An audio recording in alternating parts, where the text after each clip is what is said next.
Bismillahirrahmanirrahim. Assalamualaikum warahmatullahi wabarakatuh. Berjumpa kembali dengan Bapak masih dalam mata pelajaran biologi kelas 10 bab yang kedua tentang yang namanya keanekaragaman hayati. Tujuan pembelajaran ini, setelah mempelajari bab ini, siswa diharapkan dapat yang pertama itu dapat mengidentifikasi keanekaragaman hayati di Indonesia berdasarkan keanekaragaman gen, spesies, ekosistem, dan karakteristik wilayahnya. Kemudian, menginventarisasi tumbuhan dan hewan khas Indonesia yang memiliki nilai tertentu. Berkata dia sebagai namanya endemik.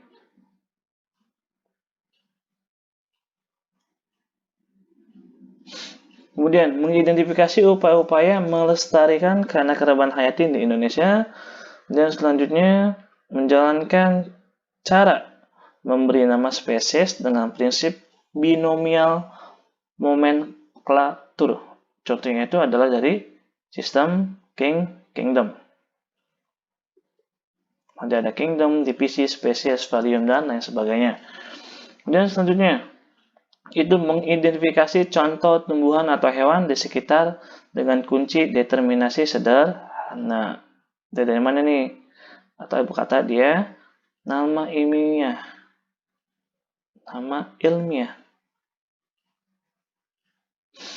Dan selanjutnya itu dia membuat sendiri kunci determinasi secara sederhana berdasarkan objek biologi yang akan diamati.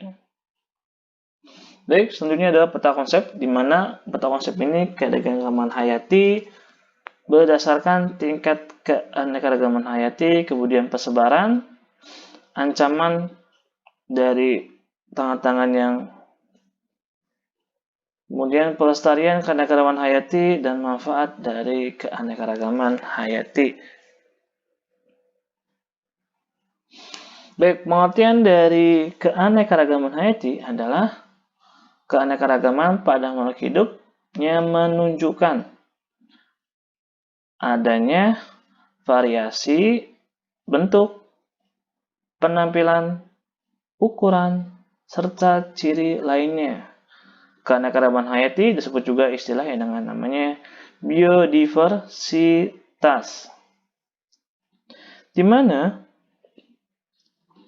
keanekaragaman ini meliputi keseluruhan berbagai bentuk variasi yang terdapat pada tingkat berdasarkan biodiversitas ada yang namanya ada tingkat gen. Dan selanjutnya ada tingkat yang namanya jenis atau spesies. Dan selanjutnya ada tingkat yang namanya ekosistem. Nah, ini dia. Di mana tingkat ekosistem ini terbagi atas dua bagian. Ada yang berdasarkan faktor genetik dan berdasarkan namanya faktor lingkungan.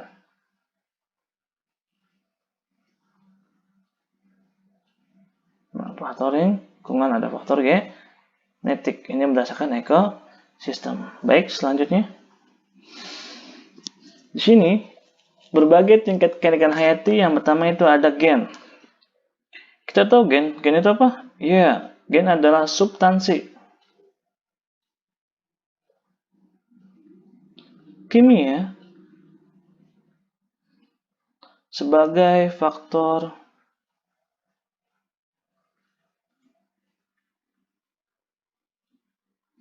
penentu sifat keturunan.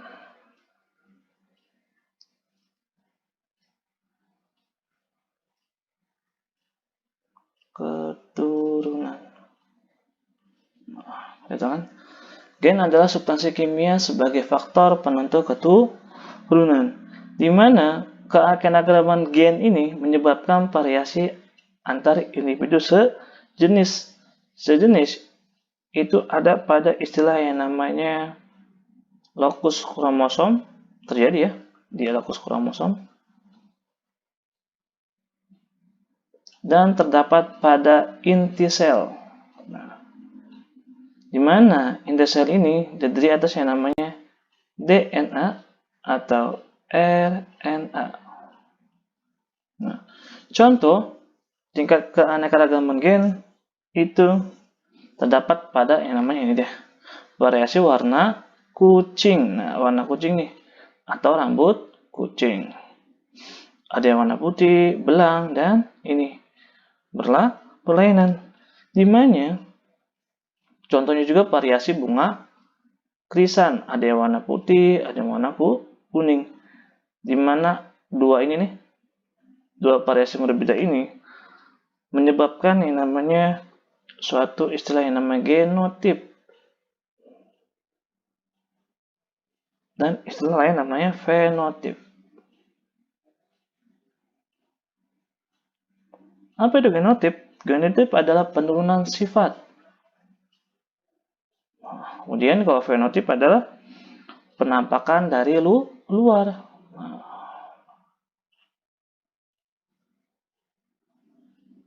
Atau istilahnya itu adalah badan, ini penampakan dari luar. Sedangkan fenotip adalah sifat yang dia turunkan atau dia bawakan. Contohnya itu pada warna mahkota, kemudian ukuran bunga, ukuran daun, dan tinggi dari pohon tersebut. Inilah disebut dengan istilah yang namanya keanekaragaman gen. Baik, di sini ada kuis. Di mana lingkungan tadi itu faktor keanekaragaman hayati dipengaruhi atas dua ya, lingkungan dengan gen. Nah, di mana lingkungan mempengaruhi keanekaragaman tingkat gen dapat dilihat dari jumlah sel darah. Nah, sel darah nih. Merah yang hidup di daratan tinggi dan yang hidup di pantai. Ternyata jumlah sel darah merah orang yang hidup di pegunungan lebih banyak dibandingkan dengan yang hidup di pantai. Mengapa hal tersebut bisa terjadi? Yang pertama, kita masuk ke dalam yang namanya sel darah.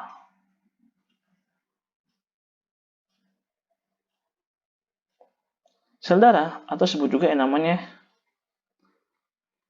eritrosit. Dia sebagai pengirim oksigen. Fungsi sel darah adalah apa? Mengangkat oksigen ke sel tubuh dan mengangkat karbon dioksida ke paru-paru. Nah, ada istilah oksigen di sini. Jadi, gimana kita tahu ya? Oksigen di pegunungan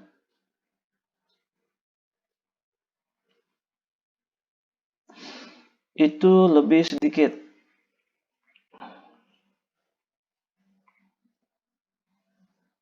daripada yang di pantai.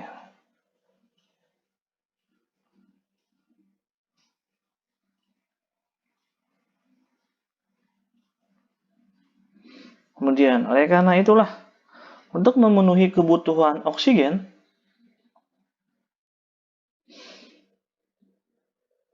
yang ada di daerah pegunungan, karena itulah sel darah merah di pegunungan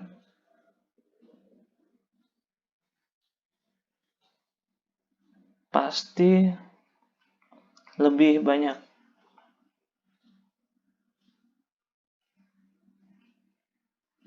daripada yang ada di pantai.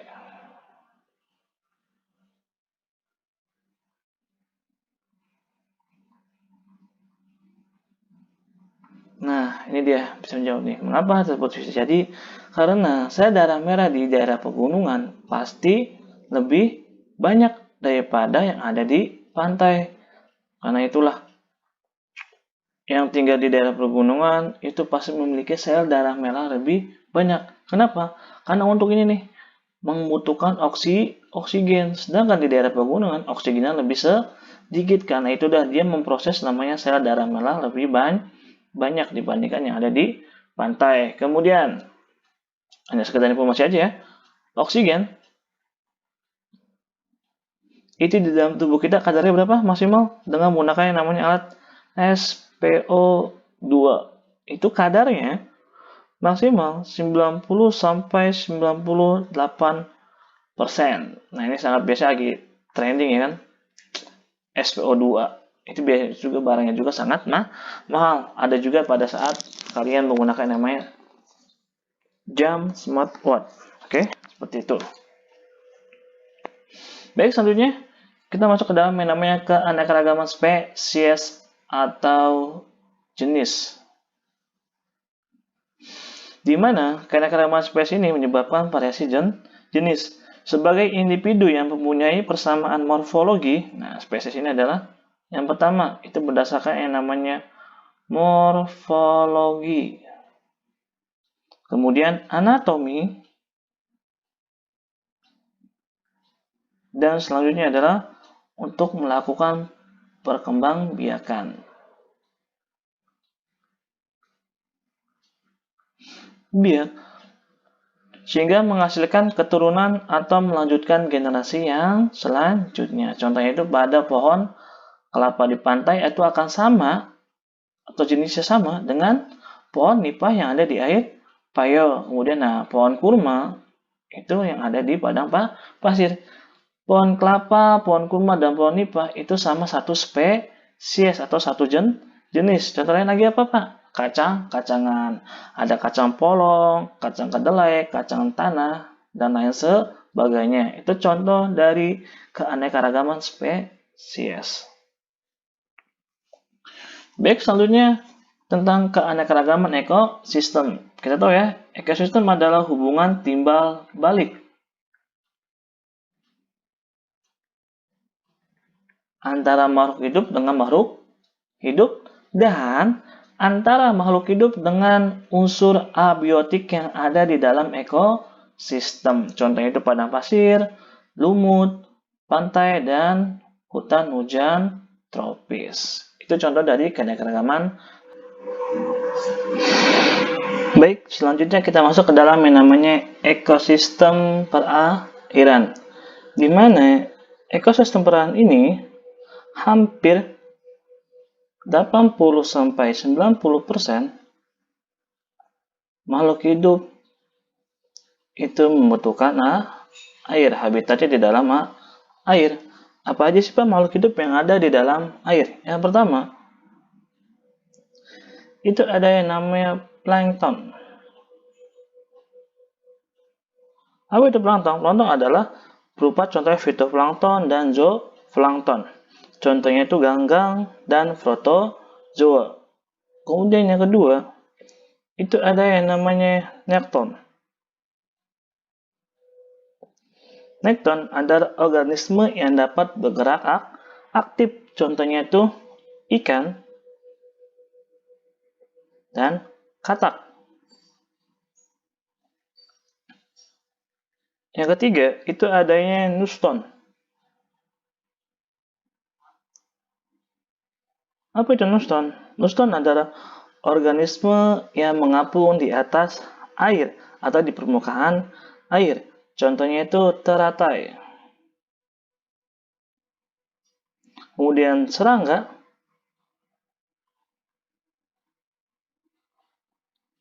dan eceng gondok.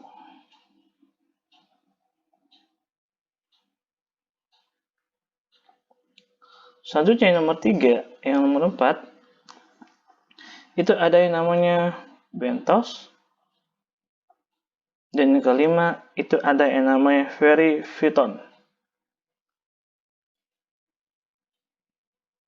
Nah, ini dia komponen makhluk hidup yang ada di dalam ekosistem perairan atau akuatik.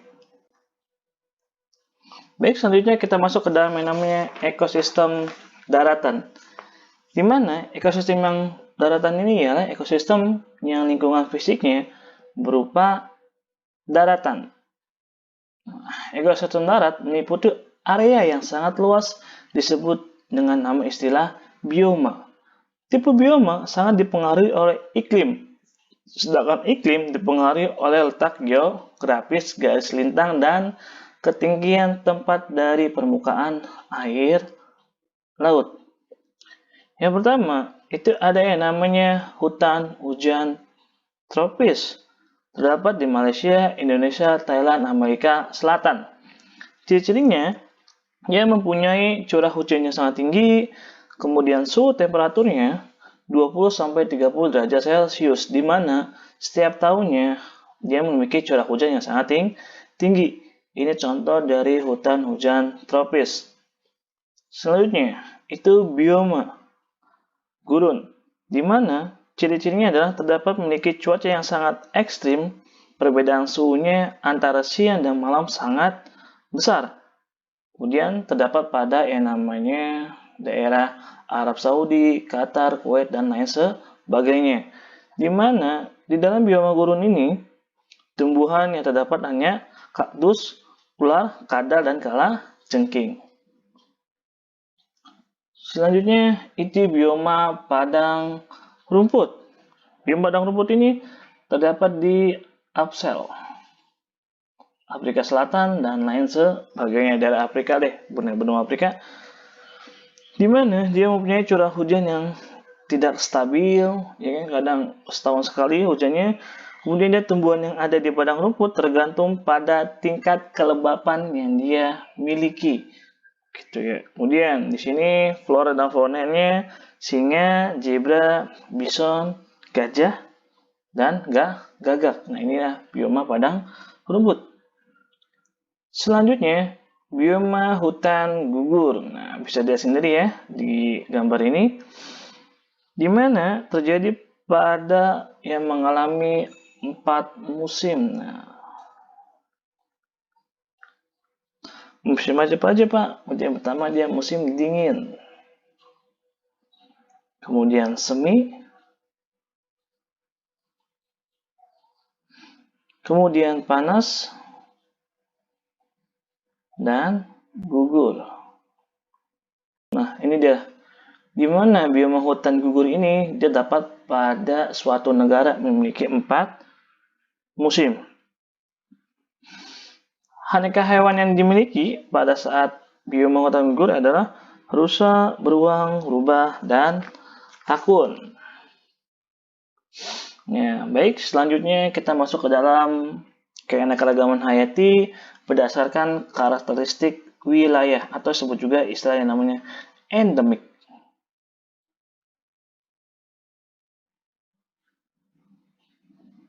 Apa itu endemik?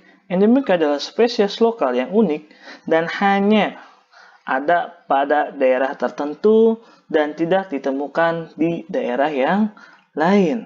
Contoh, di sini nih, maskot Indonesia, ya kan?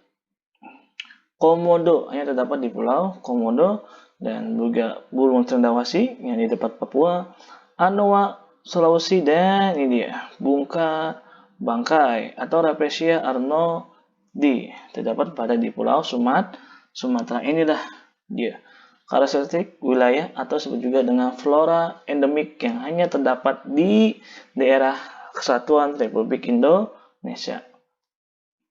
Kemudian berdasarkan penyebaran organismenya, di sini ada 3 tipe. Yang pertama itu tipe oriental, kemudian tipe peralihan, dan selanjutnya adalah tipe Australia. Ini bisa lihat sendiri di gambar ini, anak-anak. Kemudian selanjutnya, di mana membedakan 3 bagian itu? Kemudian yang pertama tadi itu adalah oriental, peralihan, dan Australia. Itu bernama yang namanya Alfred Russel Wallace dan Weber, di mana ilmunya membagi wilayah persebaran hewan dan tumbuhan yang ada di Indonesia menjadi 3 kelompok. Dan tadi tuh, ya kan? Yang sudah kita bahas. Apa aja, Pak? Lebih jelas ya. Ini deh. Yang pertama, 3 zona persebaran makhluk hidup di Indonesia. Oriental, peralihan, dan Australis. Nah, di sini sudah bisa kalian lihat, ya? Nah, ini dia, banyak sekali oriental, peralihan, dan Australis. Nah, Kemudian selanjutnya itu ada faktor penyebab biodiversitas Indonesia. Indonesia merupakan negara kepulauan di mana setiap pulau memiliki keadaan alam yang berbeda-beda. Nah, karena ada alam yang berbeda di mana suatu makhluk hidup itu mempunyai namanya morfologi, anatomi yang berbeda-beda antara pulau satu, pulau Sumatera, pulau Kalimantan, pulau Jawa, pulau Kalimantan, dan lain sebagainya. Itu pasti memiliki namanya morfologi dan anatomi yang berbeda-beda. Seperti itu. Lanjut, ini dia contoh dari fauna tipe oriental. Kita tahu ya, ini orang hutan, ini juga termasuk singa Sumatera, udah ada juga singa Jawa. Kemudian ini tipe peralihan, komodo sama burung hantu. Tipe Australia itu dia burung kasuari, kemudian burung cendrawasih. Nah, ada lagi yang lainnya. Lainnya itu contohnya kakatua dan wallabies atau kanguru bisa. Nah, kemudian selanjutnya adalah manfaat dan nilai keanekaragaman hayati, di mana bagi kita daerah kepulauan itu pasti tanahnya sangat subur, rempah-rempahnya sangat subur. Karena itulah kita mengalami namanya penjajahan. Kenapa penjajahan? Karena yang kita incar yang pertama itu adalah rempah yang sangat berlimpah di negara Kesatuan Republik Indonesia. Kemudian sandang. Nah, contohnya itu kapas dan rekreasi. Nah, contoh itu kucing peliharaan, dan papan itu bangunan jati yang hanya terdapat di negara Kesatuan Republik Indonesia. Kemudian pengaruh kegiatan manusia terhadap keanekaragaman hayati, di mana kita bisa memanfaatkan keanekaragaman hayati atau kesuburan tanah kita dengan namanya plasma nutfah atau menanam padi. Nah, ada juga nih yang tangan-tangan nakal itu bisa merusak hutan dengan cara membakarnya, ya kan? Kemudian diganti dengan pembuatan pabrik, ya kan? Contohnya dengan merusak hutan. Akibatnya sangat fatal. Contohnya itu bisa menyebabkan banjir, tanah longsor, dan banjir badang. Itu contoh dari kerusakan hutan. Dan selanjutnya juga sama nih. Kerusakan laut. Itu contohnya menangkap ikan dari laut dengan cara menggunakan bom. Nah, tidak boleh nih. Ya kan? Kenapa tidak boleh, Pak? Karena itu bisa merusak terumbu karang. Kita tahu ya, terumbu karang tumbuhannya itu sangat lambat. 1 sampai 2 cm itu bisa mencapai 3 tahun. Nah, bayangkan ya, 1 sampai 2 cm itu pertumbuhannya 3 tahun. Karena itu kita harus menjaga terumbu karang. Kenapa terumbu karang kita jaga? Terumbu karang ibarat kata dia rumah berbagai macam habitat ikan. Selainnya sebelum kita masuk, yaitu ada namanya usaha pelindungan alam. Nah, misalnya ada nih contoh, itu pelindungan pemandangan alam di Marawi Sianok di Sumatera. Kemudian ini dia, jelas ya, kebun raya Bogor, biasanya sering banyak nih, ya, sering raya Bogor. Kemudian Taman Nasional Waikambas, ada di Kalimantan. Itu kita juga menjaga alam, dan alam juga akan menjaga kita. Ada hubungan timbal balik yang saling menguntungkan. Seperti itu. Dan selanjutnya itu ada klasifikasi keanekaragaman hayati, tujuan manfaat keanekaragaman hayati. Manfaatnya untuk meneliti, jelas ya, untuk meneliti, kemudian untuk dipelajari agar dilestarikan, dan untuk mengetahui hubungan atau timbal balik yang ini. Baik, selanjutnya proses klasifikasi itu dilakukan dengan mengelompokkan makhluk hidup berdasarkan perbedaan persamaan ciri-ciri yang dimiliki. Contohnya itu dari morfologi dan anatomi. Dari ini morfologi, dan ini anatomi. Itu. Baik, selanjutnya ada dapat nama tata nama makhluk hidup. Menggunakan bahasa Latin, menggunakan kategori, dan menggunakan 2 kata. Contohnya itu ini dia. Kerajaan, filum, kelas, bangsa, famili, genus, atau spesies. Nah, biasanya ketika kalian ini harus dihafalkan nih. Kingdom, phylum, classes, order, family, genus, dan spesies. Seperti itu. Ini juga sama. Raja, kingdom, divisi, kelas, order, family, genus, dan spesies. Baik, mungkin segitu aja materi tentang keanekaragaman hayati bab yang kedua kelas 10. Jangan lupa subscribe, like, dan share, dan komen video Bapak akhiri. Biar terberkah hidayah. Wassalamualaikum warahmatullahi wabarakatuh.